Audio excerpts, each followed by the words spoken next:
नीलाम्बुजश्यामलकोमलाङ्गं सीतासमारोपितवामभागं पाणौ महासायकचारुचापं नमामि रामं रघुवंशनाथम।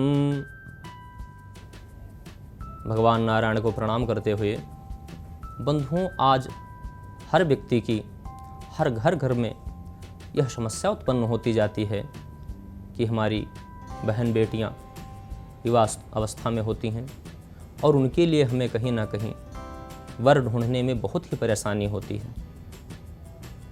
जल्दी से विवाह का योग नहीं बन पाता है। हम अथक प्रयास करते हैं पर फिर भी हमें कहीं वर नहीं मिलता है और कई प्रकार से बाधाएं निरंतर उत्पन्न होती रहती हैं और कहीं यदि मिलता है तो टूट जाता है, संबंध स्थापित नहीं हो पाता है। तो क्या हम सब जानना चाहते हैं क्या कोई ऐसा दोष होता है?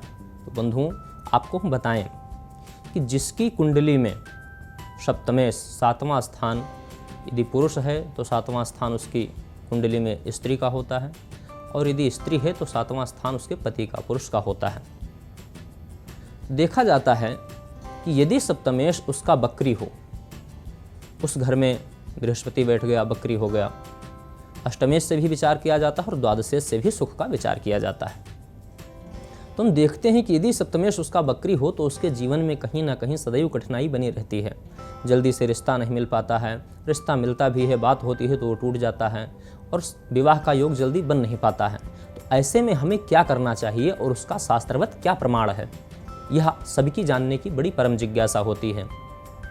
बंधुओं, सर्वप्रथम तो आपको उसकी कुंडली लेकर के किसी आचार्य से अच्छे से परामर्श लेना चाहिए। यदि उस कुंडली में दोष है तो आप यह ध्यान दें कि उसके लिए शास्त्रवत विधि यह है कि उसका यदि 2 विवाह का योग है, कोई और अन्य दोष हैं जिस कारण से देरी हो रही है, तो आपको कुंडली लेकर परामर्श लें और उसके लिए शास्त्रवत व्यवस्था यह है कि उसका कुंभ विवाह कराना चाहिए। यदि लड़की है तो कुंभ विवाह भगवान नारायण से होता है। नारायण भगवान, क्योंकि नारायण को जो अर्पण करती जाती है चीज़, उसमें वो यदि दोष भी है तो वो निर्दोष हो जाता है। किसी प्रकार का यदि कष्ट है, दोष है, तो वो पूर्ण हो जाता है भगवान नारायण से विवाह कराने में। उस विधि का नाम है कुंभ विवाह। कुंभ विवाह कैसे किया जाता है?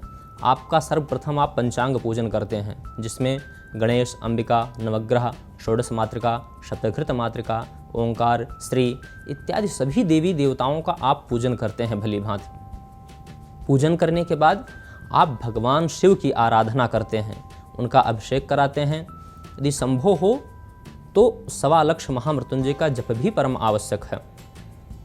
उसके बाद भगवान नारायण से, भगवान शालिग्राम भगवान का अभिषेक किया जाता है, उनका अभिषेक किया जाता है और एक स्वर्ण की मूर्ति भगवान विष्णु की धारण कराई जाती है और उसे जब तक आपका रिश्ता ना हो जाए और भगवान विष्णु से जब आपका विवाह करा दिया जाता है तो आपके समस्त कष्ट दोष जो होते हैं वो दूर हो जाते हैं। इस प्रकार कुंभ विवाह किया जाता है। कुंभ विवाह में आप जो विवाह कन्या को करना होता है वो भगवान विष्णु नारायण का ही वर्ण करना होता है। 10 सूत्र होते हैं। कुंभ मतलब होता है कलश, कलश भगवान विष्णु से। आप 10 धागाएं होती हैं, 10 धागाओं को 10 मंत्रों से लपेटा जाता है कि 10 प्रकार के हमारे दोष, इसकी कुंडली में किसी प्रकार का दोष है तो वो दूर हो और भगवान नारायण को वह कन्या दान कर दी जाती है। और जो भगवान विष्णु की मूर्ति होती है स्वर्ण की, उसे गले में वह कन्या पहन लेती है। वह तब तक पहने रहती है जब तक उसका रिश्ता कहीं पक्का नहीं हो जाता है। जब रिश्ता पक्का हो जाता है, सगाई से 1 दिन पहले वह मूर्ति उतार करके दक्षिणा के साथ किसी मंदिर में या ब्राह्मण को दान कर दी जाती है। इससे आपके समस्त दोष और कष्ट दूर हो जाते हैं और आपको शीघ्रातिशीघ्र रिश्ता मिल जाता है। और जब ये शादी होती है तो क्या है, यह एक प्रकार से आपका जो दोष दूर करने के लिए उपाय किया गया है वो दूर हो जाता है और फिर आपका जो विवाह होता है उसमें स्थिरता आती है और दोनों के बीच मधुर संबंध बने रहते हैं। तो हम यह आशा करेंगे कि आप अपनी कुंडली में यदि किसी को ऐसी समस्या आ रही है, और इस उपाय से आप अपने कष्ट दोषों को दूर करेंगे। बंधुओं, इस प्रकार आप इसका लाभ लें और शास्त्रवत प्रमाणित यह बातें आप यह उपाय करें, इससे आपके जीवन में निश्चित ही मधुरता आएगी। हम आशा करते हैं कि यह सब आप जानेंगे, आचार्यों से आप पूछेंगे और इस उपाय को आप करेंगे और इसका लाभ लेंगे। बंधुओं, ऐसे ही वैवाहिक समस्या और किसी प्रकार की है तो आपकी कुंडली देखने से ही मालूम होगी। आप आचार्यों से अच्छी तरह से उसका विमर्श करके आप उपाय करें। पुनः हम एक नई जानकारी के साथ आपको जानकारी देंगे। तब तक के लिए दीजिए आज्ञा। नमस्कार।